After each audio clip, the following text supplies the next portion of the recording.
Voilà, donc je me présente, moi je suis médecin hospitalier depuis à peu près 25 ans dans Dargois, et depuis une quinzaine d'années maintenant, je vois apparaître et s'aggraver les problèmes de renouvellement de médecins généralistes qui, même si l'hôpital n'est pas en charge de la médecine de premier recours, va interférer lourdement avec le fonctionnement de l'hôpital, notamment par le service d'urgence.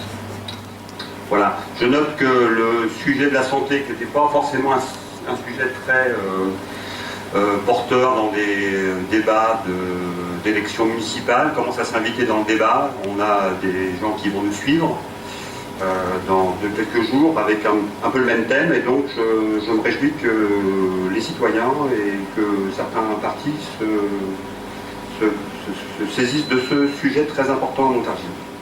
Donc la pénurie, elle s'est installée il y a déjà un bon moment, et elle va s'aggraver, et c'est cette dynamique qui est très importante. Et donc, en ce moment, on est devant le mur, et on n'a pas intérêt à faire l'autruche. C'était le petit clin d'œil de notre tract. Alors, quel état des lieux? Globalement, il y aura trois éléments. Le premier, que je ne vais pas trop développer, c'est le vieillissement de la population, qui est plus important à Montargis que dans le reste de la région, et ceci, mécaniquement, augmente les besoins de médecins. Deuxième chose, la densité en médecins généralistes du bassin de vie est déjà très faible, largement inférieure à la moyenne régionale et nationale, de l'ordre d'un tiers, 30% en moins.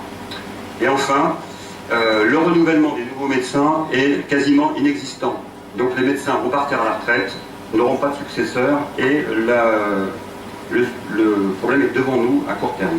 Alors, quelques difficultés à prendre en compte. Pourquoi est-ce qu'on parle de médecins et de bassins de vie? Parce que quand on cherche un médecin, on ne va pas forcément le chercher dans les limites de la circonscription ou de la ville. On cherche un médecin qui veut bien vous recevoir, et ça commence à devenir très difficile. Voilà. Et l'âge de la retraite, pour conclure, pour un médecin, c'est beaucoup de points d'interrogation. Alors pourquoi il y a une crise? Il y a trois ordres de paramètres qui interviennent. Alors, il y a des données un petit peu générales, dont les données nationales du numerus clausus. Le numerus clausus, c'est le concours de fin de première année qui s'est installé dans les années 71 et qui a donc quand même déjà 30 ans d'effets néfastes, et qui aboutit à sélectionner des candidats extrêmement brillants, souvent de milieu urbain et de plus en plus féminins, qui n'ont aucune tendance à regagner les campagnes, qui vont se déserter médicalement. Le rapport au travail a beaucoup changé, la sociologie du travail atteint aussi le milieu médical, et personne n'a envie de travailler comme les anciens, tout le monde veut sa part de qualité de vie, entre guillemets. Voilà, l'exercice médical enfin a totalement changé, irruption de l'informatique, développement de nouveaux moyens d'imagerie, tout ça a contribué à modifier beaucoup le rapport au travail et la façon de travailler des nouveaux médecins. Il y a un deuxième chapitre très important, à mon sens, qui est le chapitre de Montargis. Montargis, c'est pas forcément très attractif pour les nouveaux médecins. C'est pas une ville où il se passe des quantités de choses. Le conjoint n'a pas forcément de travail, les enfants n'ont pas forcément de post-bac sur place. Il faut partir, et c'est un élément très important, à mon sens, dans la problématique de recrutement des médecins dans la ville. Et dernier élément que je ne vais pas détailler, mais qui est très important aussi, c'est qu'il y a un effet de seuil. Si vous avez beaucoup de travail, vous allez avoir un peu peur de vous installer. Il faut déjà des collègues avant vous pour vous laisser avoir envie de venir, et d'avoir des collègues susceptibles de vous aider. Voilà un peu la densité de tous les médecins, spécialistes et généralistes, en activité régulière au 1er janvier 2012. Région par région, ça va de la droite PACA, à gauche la Picardie. Eh bien, la région centre, elle est l'avant-dernière. Il lui manque déjà 60 médecins par rapport à la moyenne nationale pour être dans le lot. Depuis 2007, depuis 5 ans, il y a une diminution des effectifs médicaux en région centre, comme dans la région de la Picardie, dans les Ardennes, etc.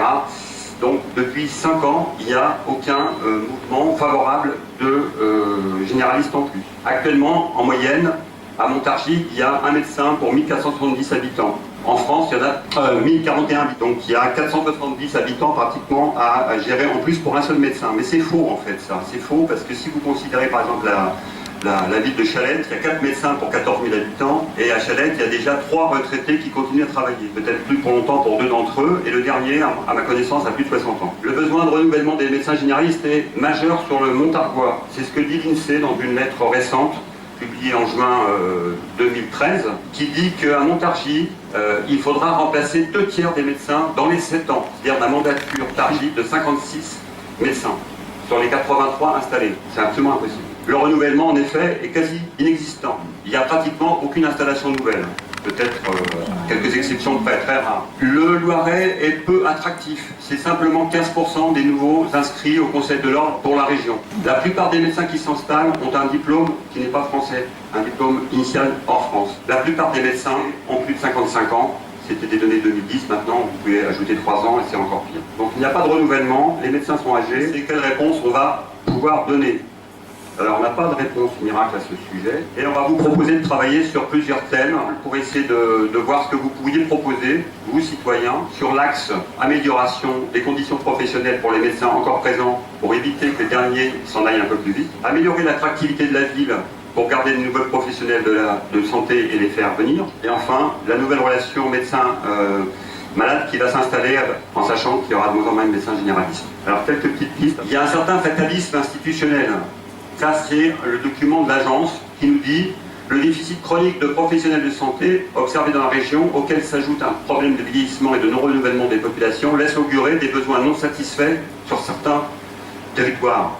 Je trouve ça absolument prodigieux qu'une instance régionale chargée de l'organisation sanitaire puisse permettre d'écrire ça. Il y a un premier axe, c'est celui un peu qui se profile à Montargis. On fait rien et on laisse les urgences du CHAM devenir le dispensaire de fait de l'agglomération, mais sans l'architecture, sans les moyens, avec des délais d'attente absolument inadmissibles et puis un confort d'accueil qui est vraiment très contestable. Un deuxième axe, c'est d'augmenter l'attractivité, et ça c'est un problème beaucoup plus compliqué pour intéresser de nouveaux médecins à venir dans l'agglomération. 2 autres axes, je vais en dire un petit peu quelque chose sur la maison médicale, parce qu'on entend ça sur les journaux, c'est la solution qui est préconisée depuis plusieurs années.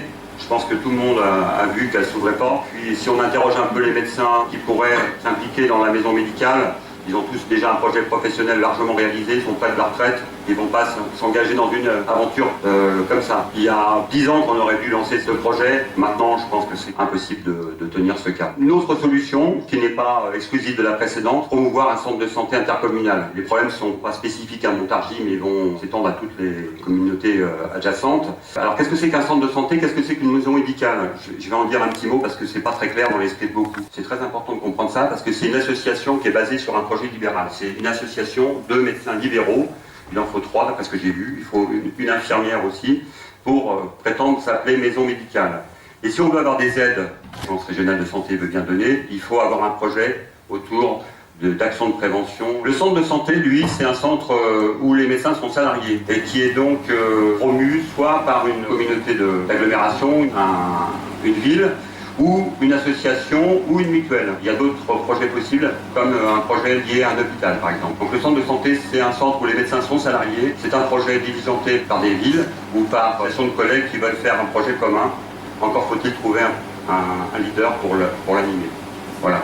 Je voulais dire un mot pour signaler que le problème n'est pas uniquement le fait des généralistes. Il y a un manque aussi de dentistes, de chirurgiens dentistes. Il y a aussi un manque de kinésithérapeutes. Il y a un manque d'infirmières, de l'ordre de 10 à 20%. Le ministère semble se saisir du bout des doigts de la problématique des déserts médicaux et a instauré ce document prévoyant une quinzaine de mesures pour lutter contre les déserts médicaux. Dans l'un de ces axes, il y a l'engagement 12 qui serait de conforter les centres de santé avec des moyens qui restent à trouver parce que ce n'est pas encore dans la philosophie générale de l'agence de favoriser ce type de centre.